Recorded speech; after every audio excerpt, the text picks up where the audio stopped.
Yung right channel, napaka-distorted. Yung left channel, okay siya. Yan.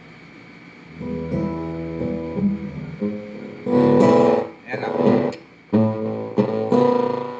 Ang pangit ng tunog sa kabilang side. So, ito yun ang dahilan sa garalgal na hindi malinis yung kabilang channel, yung kabila, okay. Tingnan nyo. So, kung napansin nyo yan, kalawang, di ba? Ayan o, kulay green. Ito, kalawang. Tapos itong side na to, itong transistor na to, di mo.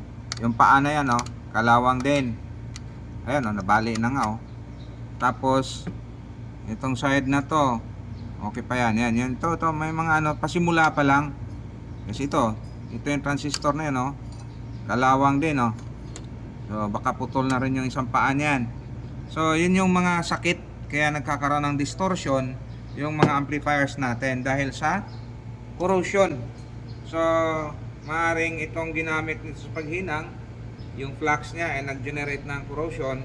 Tapos, syempre sa moisture, alikabok. So, nagsabay-sabay na sila kaya nakapag-produce sila ng corrosion. Ayan yung nagsisira sa mga paa ng pyesa o component. So, ayan o. Iyon yung mga sira niya. Puro kalawang ang dahilan. So, yung 33K, putol ang paa. Yung isang 5401, putol din ang paa. At yung 9014. So, yun sila lahat. May damage na. So, okay na. Okay, so testing na lang natin yan. Tapos, observe natin ng matagal.